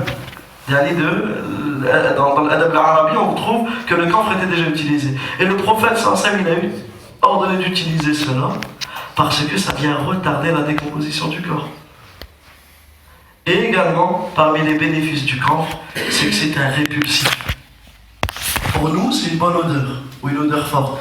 Mais pour les insectes et les vermines, c'est une odeur qui vient les repousser. Donc lorsque le mort sera enterré, les insectes, les vers, etc. ne s'approchent pas de lui. Hein? On a dit une chose aussi, il y aurait une gêne par rapport au kefir, on a dit. Est-ce que c'est... Je sais pas. Le fait que ça tient... Est-ce qu'il repousse les djinns? Wallah alam. Il faut une preuve pour cela. C'est un frère qui fait ça en fait. Je sais pas. Wallah alam. Je sais qu'il repousse les bêtes. Par rapport à la décomposition du corps, est-ce qu'il y a une délai à respecter pour faire tout ça et l'enterrer le corps ou... Alors ici, le seul délai à respecter, c'est ce qu'on appelle al-muwalat. le fait que tu ne vas pas enchaîner. Il ne faut pas qu'il y ait un temps, un exemple quand tu fais les ablutions, que l'embre avant il a séché avant de passer à l'autre membre. D'accord? Mais sinon, si tu le fais en une demi-heure, en une heure et demie, peu importe, tu prends le temps qu'il te faut. Le plus tôt possible. C'est ça ta question. Le plus tôt possible. Le prophète sallallahu dit Asri'u bil janaiz. Asri'u bil janaiz. Précipitez-vous dans les rites. Ça veut dire quoi? Ça veut dire que, et ici, comme les savants l'ont expliqué, ici, c'est de tout. Dès que la personne elle meurt, malheureusement, certaines familles veulent attendre. Non, lavez-les dans 2 jours, dans 3 jours. Ou certaines pompes funèbres, c'est quoi leur habitude? C'est de venir le laver juste avant la janaza. Mais non, qu'il reste dans le frigo comme cela ou avec le linceul, c'est la même chose. Donc la meilleure chose, c'est de le laver directement. Et vous allez voir, Même s'il part plus tard. même s'il part plus tard, et même pour la famille, subhanallah, toi le jour où tu meurs, pense à toi, le jour où tu meurs, tu préfères quoi? T'as vu, quand tu te présentes devant quelqu'un, t'aimes être présentable, t'aimes être parfumé, t'aimes être présentable, t'aimes être propre. Est-ce que tu préfères que ta famille, tes enfants te voient alors que t'es mort, peut-être t'es crispé, peut-être que des fois, subhanallah, peut-être des choses que t'aurais pas voulu de ton vivant, ils te voient comme ça, alors que tu préfères qu'ils te voient lavé, parfumé, détendu, repris les couleurs. Et ça change. Quand tu vois le défunt avant le lavage et après le lavage, c'est 2 défunts différents. Avec un linceul, avec le linceul parfumé, avec toutes ces choses-là. Donc c'est la meilleure des choses. Et c'est une chose qui est importante. Barakallahu fik, c'est une très bonne question, c'est de se précipiter au lavage. Moi, ça m'est déjà arrivé. À la Asar, j'étais avec la personne qui était vivante. Elle était à l'hôpital. Al-Maghrib, il meurt. Après l'Isha, on le lave. Donc regardez, subhanallah, 2 prières différentes, un vivant, un mort. Il est habillé, il est dans le linceul. Regarde, subhanallah, et donc ça c'est la meilleure des choses, c'est de se précipiter pour les rites. Pour le cercueil, dans ce cas-là, est-ce que tu le mets, on peut laisser les coffres? Le cercueil, non, le cercueil, lui, il viendra à la fin. Le cercueil, c'est pour le transport. Eux, ils peuvent le mettre dedans, ou il faut que ce soit des musulmans qui le mettent dedans, dans le cercueil? Ici, le mieux, comme les savants le disent, et c'est même le prioritaire, ici ça vient sur le cercueil, mais pour l'enterrement, c'est que celui qui passe en priorité pour l'enterrement, c'est celui qui l'a lavé. Celui qui va le descendre dans la tombe. Donc le mieux, c'est que c'est le laveur qui continue et qui le met dans le cercueil et qui le descend dans la tombe. Ça, c'est le mieux, mais il n'y a rien d'obligatoire. Parce que des fois, ils vont le mettre dans le cercueil 2 jours après, toi tu ne seras plus là. Donc ici, il n'y a pas de mal. Mais il vaut mieux éviter que n'importe qui le mette dans le cercueil. Oui, Habibi? Alors l'odeur du camphre, elle dure longtemps. L'odeur du camphre, elle dure longtemps. D'accord? C'est déjà même arrivé, subhanallah, que pour X ou X raison, on assiste à des déterrements. Donc on déterre le corps pour l'envoyer au bled ou peu importe. Et l'odeur du camphre est toujours présente, subhanallah.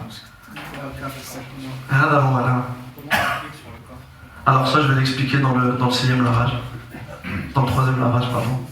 En fait, la mise en linceul, elle vient tout de suite après le lavage. Donc sans que le lavage, on est obligé de... On le met dans le linceul directement, parce que sinon tu vas le laisser comment?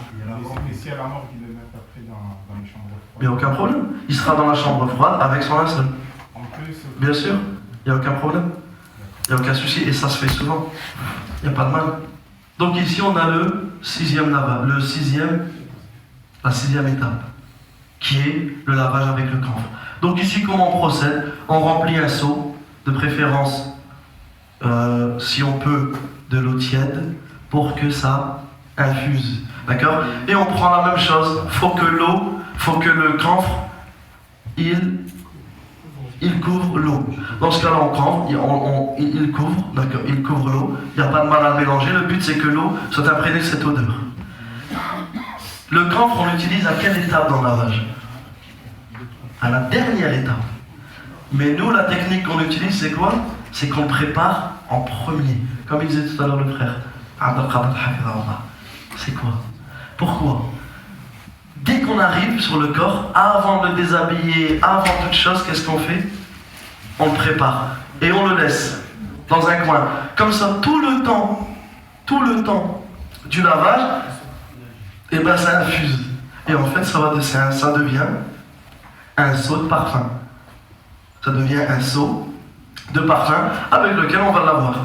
Comment, donc Ada il posait la question, comment on l'applique sur le corps?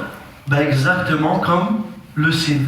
C'est-à-dire qu'une fois que j'ai mon eau, ben on va me verser. Donc j'ai mon eau mélangée à ces petits points blancs, d'accord? Et dans ce cas-là, je vais nettoyer, frictionner 3 fois les cheveux, laver le côté droit. Donc comme on l'a cité tout à l'heure, je vais laver, je vais commencer ici au niveau des épaules, je vais reprendre ici au niveau donc de la main, je remonte tout le bras, je nettoie bien les aisselles, je peux même utiliser un gant toilette, je lave mon côté droit, ici je lave jusqu'à la hanche, je nettoie tout.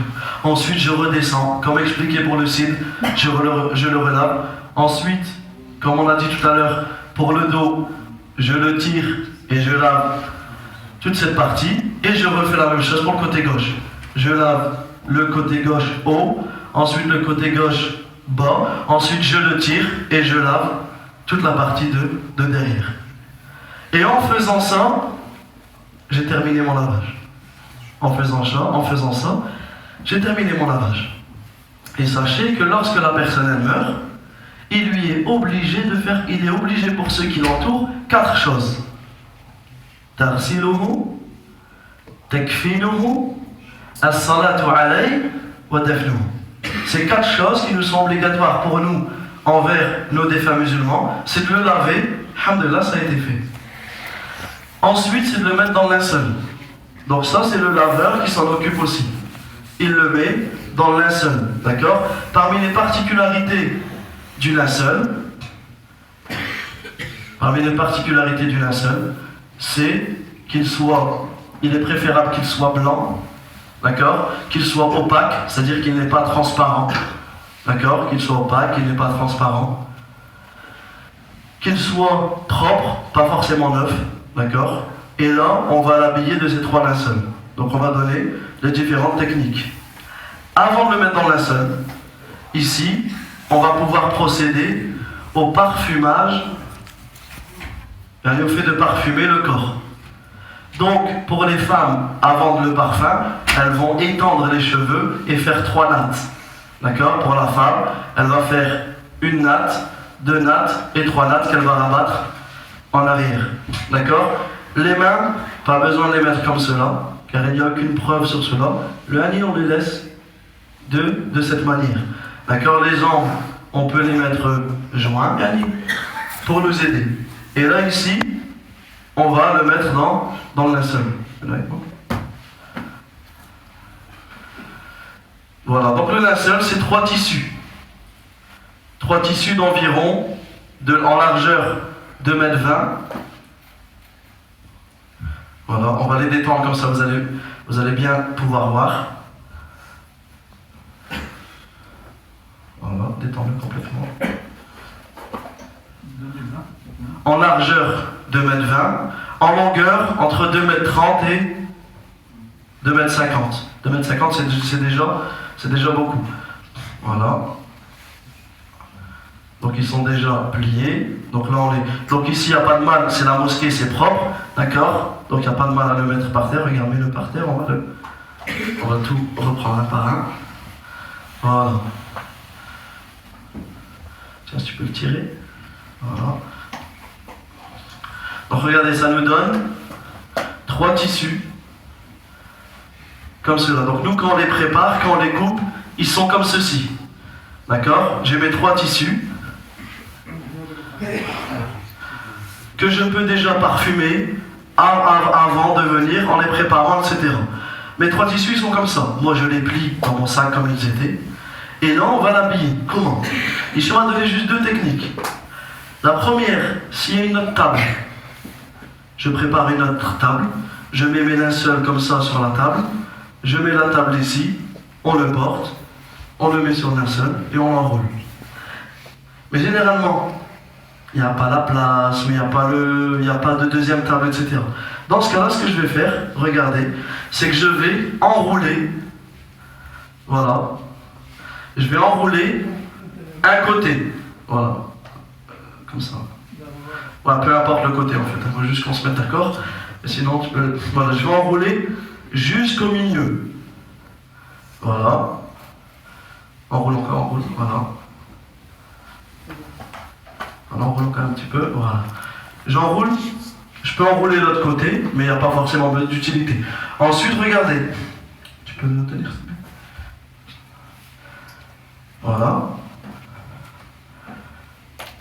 On va procéder comment? Ben, comme quand on a déshabillé, mais on va faire la chose inverse.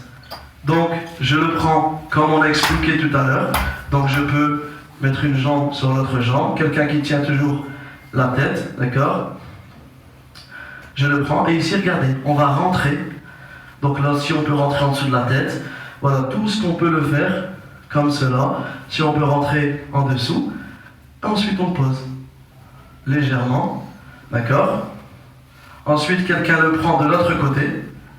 Et moi, j'aurai simplement qu'à dérouler et à tirer vers moi. Voilà, regardez, il le prend. Et moi, j'ai simplement qu'à dérouler. D'accord? Donc, regardez, sans le brusquer, je le déroule. D'accord? J'ai du jeu au niveau de la tête, au niveau donc des pieds. D'accord? Et là, mon linceul est mis. Je n'oublie pas de parfumer le corps. Je peux parfumer les 7 endroits de la prosternation. Donc ici, pour parfumer les 7 endroits de la prosternation, je peux prendre les petits parfums, peu importe, n'importe quel parfum, et je parfume. Donc les 7 endroits de la prosternation, le premier, le nez, ici au niveau du front et du nez, donc ici, d'accord? Ensuite, les mains, à ce niveau-là, d'accord? En fait, comme quand on se prosterne. Quand on se prosterne, il nous est obligatoire de nous prosterner sur cet os. Il faut que cet os-là touche par terre, sinon ta prosternation n'est pas bonne. Il faut que tes mains touchent par terre, sinon ta prosternation n'est pas bonne. Donc ici, je prends la main et je lave. Les genoux, donc n'oubliez pas que les genoux, ça fait partie de la nudité. Donc je ne vais pas les regarder. Donc je vais prendre simplement un parfum où je ne vais pas toucher directement avec ma main. Et je vais commencer par le genou droit et le genou gauche. Et ici, les orteils et les pieds à ce niveau-là, comme quand on se prosterne. Il n'y a pas de mal à parfumer tout le corps. D'accord? Comme certains savants nous l'ont conseillé, de parfumer tout le corps. Il n'y a pas de mal. Donc regardez, subhanallah, le camphre, il parfume. On parfume les 7 points de prosternation. On parfume le corps. On va parfumer le linceul. Tout cela, les savants nous ont expliqué pourquoi. Par respect envers les anges qui vont venir l'interroger dans sa tombe. Parce que les anges, ils sont touchés par la bonne odeur, comme ils sont touchés par la mauvaise odeur. Hein? Voilà, on va l'enlever, tu vas voir. Tu vas voir comment on va faire pour l'enlever. Pour l'instant, on le laisse. S'il est mouillé, s'il est sale, etc., j'en prends un deuxième ou une serviette que je pose au-dessus et j'enlève celui qui est en dessous. Il n'y a pas de mal. Alors les ongles, la moustache, les aisselles, les savants ont divergé sur la question. Les savants ont divergé sur la question. Wallahu a'lam, comme certains savants sont d'avis, c'est que si les ongles sont vraiment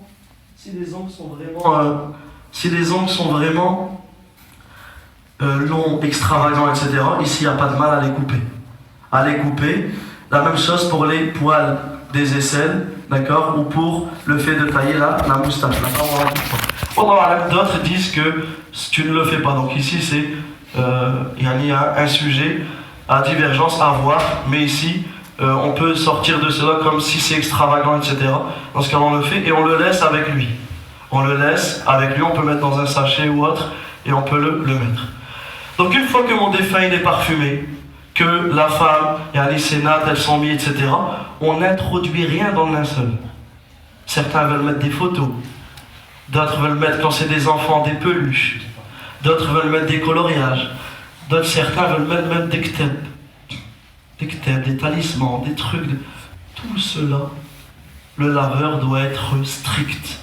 C'est pas facile, parce que tu as des familles, des fois, qui veulent te frapper, qui t'attrapent, qui sont... Mais à ce moment-là, tu ne laisses rien entrer dans le linceul. Tu ne laisses rien entrer dans le linceul, retenez bien cette règle. Une fois que mon linceul est mis, là, je vais pouvoir l'enrouler. D'accord? Donc, regardez, je peux commencer par la droite. Je peux commencer aussi par la gauche. Certains savants disent de faire droite-gauche, d'autres disent de faire gauche-droite, peu importe. D'accord, ici il n'y a pas de mal. Si je commence par la droite, donc regardez. Je commence ma première partie, d'accord, et je le recouvre entièrement. Alors ici, Écoutez bien ce point. Là, notre frère, il est vivant. Il n'est pas mort. Donc là, je vais pas recouvrir son... Je vais pas l'étouffer. Mais, lorsque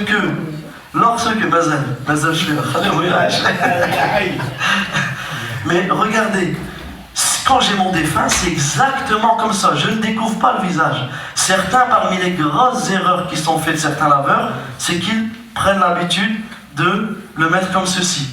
Et à chaque lavage, ils vont faire comme ceci. Ça fait partie des erreurs, des grosses erreurs. Parce qu'à l'unanimité des savants, il y a unanimité sur la question qu'il est obligatoire d'enterrer le mort le visage couvert.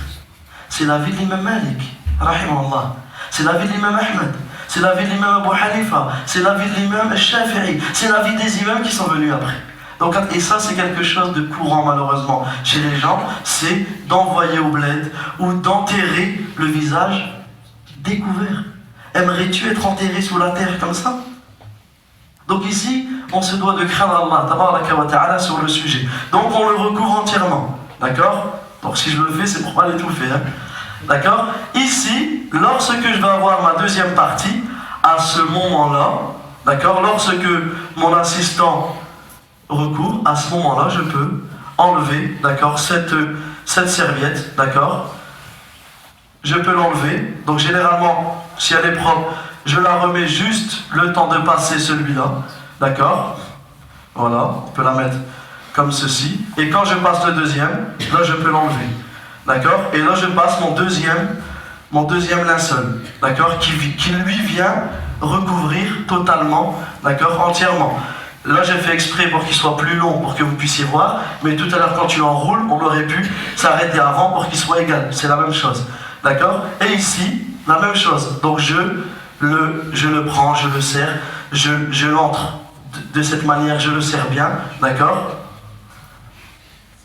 Donc regardez au pied, un exemple, ce que je fais au pied, c'est ce qu'on fait à la tête aussi. On le tire, on lève, d'accord? Et on le passe totalement, comme ceci, d'accord? Ici on enlève les plis, on peut également s'aider de ça, en tirant un côté et rentrant dans l'autre. On peut également tirer le défunt d'un côté pour bien... Le but c'est de vraiment bien l'enrouler. Parce que nous aujourd'hui on ne comprend plus forcément le besoin du linceul, mais pensez qu'un exemple pour ceux qui font les umrah, etc., les défunts quand vous les voyez, il n'y a pas de cercueil. Donc s'il n'est pas bien mis, c'est pour ça qu'à la fin on peut mettre 3 nœuds ou 5 nœuds, s'il n'est pas bien mis, il peut s'ouvrir. Donc il est vraiment important de bien. Et là j'ai fait mon premier linceul. Là il n'y a pas de mal à mettre du parfum. Donc je peux utiliser soit le musc jamid, le musc comme cela en carré. Je peux utiliser, certains mettre des pétales de fleurs, peu importe, tout ce qui a une bonne odeur. Peu importe ce qui est utilisé. Tout ce qui a une bonne odeur, on peut le mettre. On peut mettre aussi, vous avez vu les sprays où on parfume, peu importe. Et tu parfumes ici l'entière totalité du linceul. Donc si on utilise cela, on peut prendre une râpe comme cela et en fait faire de la poudre de musc. Faire de la poudre et machallah, il est parfumé partout. Et ensuite je fais la même opération comme cela avec mon deuxième linceul. Voilà. Donc là je l'entre complètement. Donc côté gauche. Non, on a commencé par le côté droit. Voilà, donc côté droit pour le deuxième. Très bien. Donc là je l'entre complètement au niveau des pieds et je fais la même chose avec les trois. D'accord? Donc là je le fais rapidement pour vous, mais sachez comme je vous ai expliqué qu'il doit être rentré totalement. D'accord? Ici, je lève les pieds, je le rentre totalement. D'accord? Je peux tirer ici. Tire, voilà. Tire, voilà. Un qui tire et l'autre qui rentre de cette manière et je le rentre vraiment partout. D'accord? Ici aussi, d'accord, je le rentre partout jusqu'à la tête. Et ensuite je fais la même chose avec mon dernier linceul. Je fais la même chose avec mon dernier linceul, d'accord? Comme ceci. Toujours à chaque étape je le parfume, d'accord? À chaque étape je le parfume. je vérifie que les mains sont bien sur le côté, parce que des fois, à force de serrer, les mains peuvent partir sur le côté et ça peut casser un poignet ou autre. Donc toujours, le laveur doit vérifier. Comme là, je sens que la main est bien comme ça sur la hanche. Donc voilà, à la fin, ça me donne cela. Si la famille veut le voir après, il n'y a pas de mal. Dans ce cas-là, ils ont simplement à le découvrir. Nous, on le découvre pour eux. Ils le voient, mais ensuite, on le recouvre. Donc retenez ce point essentiel. On le découvre pour la famille. On peut embrasser son front et simplement, on le recouvre. Ensuite, on prend donc des nœuds. On fait un nœud ici, donc on le... D'accord? On le met comme ça et on enroule. Simplement un nœud ici. D'accord? Un nœud ici, un nœud au pied, et là mon lavage est terminé. Là mon lavage est terminé, on le met dans le cercueil, on le ramène à la mosquée, et quand il vient à la mosquée, maintenant vous savez toutes les étapes qu'il y a eu ici. Donc Inch'Allah, on termine ici pour la Asr. Je reste assis après, celui qui a des questions, marhaban bihi, mais on va pas retarder les frères qui sont venus pour s'emmener. Subhanakallahumma wa bihamdik. أشهد أن لا إله إلا أنت أستغفرك وأتوب إليك وآخر دعوانا أن الحمد لله رب العالمين اللهم اغفر للمسلمين والمسلمات والمؤمنين والمؤمنات الأحياء منهم والأموات ربنا آتنا في الدنيا حسنة وفي الآخرة حسنة وقنا عذاب النار اللهم إنا نسألك الميتة الحسنة اللهم إنا نسألك الميتة الحسنة اللهم إنا نسألك بأسمائك الحسنى وصفاتك العليا أن تحفظ المسلمين في كل مكان اللهم اشف مرضاهم اللهم ارحم موتاهم وصلى الله وسلم على نبينا محمد وعلى آله وصحبه أجمعين.